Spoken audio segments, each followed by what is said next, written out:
Hi everybody, I'm just sitting down because I'm a wee bit old, my legs didn't hold me very well.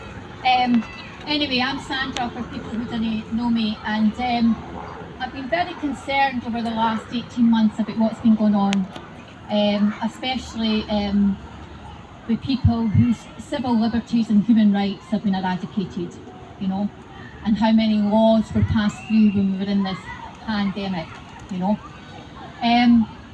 And as people know, I have a background in law. I've got an HNC in legal services and a diploma in law. And I was arrested outside Parliament. I think I was arrested. My legal team's looking into that, if I was arrested, on the 11th of January, because I wouldn't take a fixed penalty notice for the police, which was unlawful under the 1688 Bill of Rights Act. And I would not consent to taking a fixed penalty notice. Anyhow, when I got home, I started to educate myself more on criminal law, because in the past I was in civil and family law.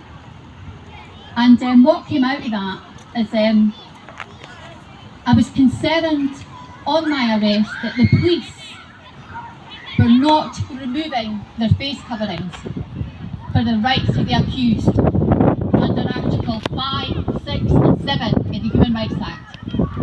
And they were wearing caps, so all we were getting for the police was a set of eyes and a biometric arrest. That's what we were getting. So I looked into the police's standard procedures, the uniform, and in their standard procedures, and anybody can access this online, you know, Police Scotland standing operating procedures, and I want to direct you to section 6.48. Officers must ensure that their face is not obscured when engaging with members of the public unless undertaking duties such as public order when circumstances dictate the use of specialist clothing and equipment. Now, the police's argument to that could be, but we were in a pandemic and for riots. Police who wear riot gear, you can see their face. You can see their face because they've got a clear shield over their face. We know police brutality goes on. We know people are assaulted. So what rights did the accused have? So this led me to write to their Chief Inspector Ian Livingston and ask, what legislative powers do the police have to wear face coverings when arresting people? And I'm going to read you out, and also about gatherings. And what Ian Livingston came back to me and said, in his freedom of information,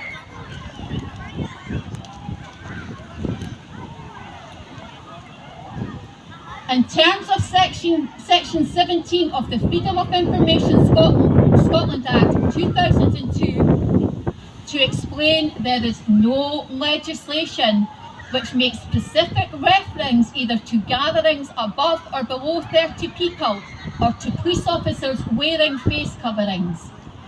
Police needed statutory powers to detain and arrest people, and there was no specific legislation to allow them to do that, and that's from their own Chief Inspector.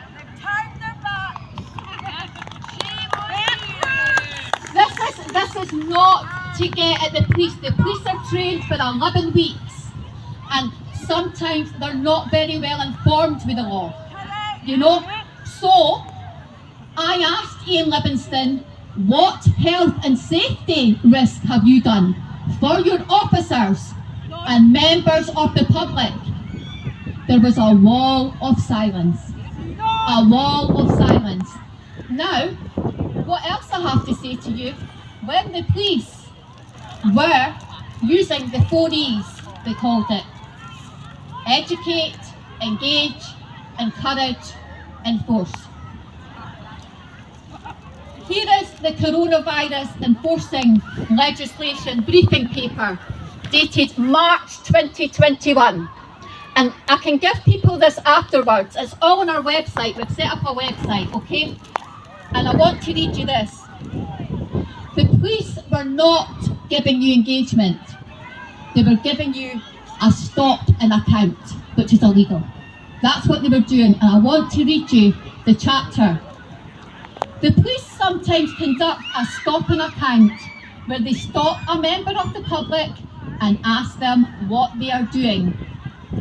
There is no police power to conduct a stop and a count, and coronavirus restriction regulations do not and never have provided for one. Members of the public are under no obligation to answer any officer's questions during a stop and a count. They can remain silent if they do not wish to cooperate. Now, this led us, we investigated some more data and we interviewed some police officers. Some of them says that it was their personal choice whether they adhered to their standards and procedures, which is disgraceful. Some of them says there was too many for them to read, but they could enforce regulations onto people with fixed penalty notices and arrest them. Now, we have composed a human rights card for people, and that tells the police everything they need to know if they suspect you of a crime. So under section 13 of the Criminal Procedure Scotland Act 1995, everything's on that card and everything's on the back. I would urge people to get acquainted with a criminal solicitor who you trust. We have somebody on board with us, an old school solicitor who knows the criminal procedure like the back of his hand and is quite willing to work with people. You know, I'm not here to promote them. The cards can be left blank. We have set up Police Scotland Angels.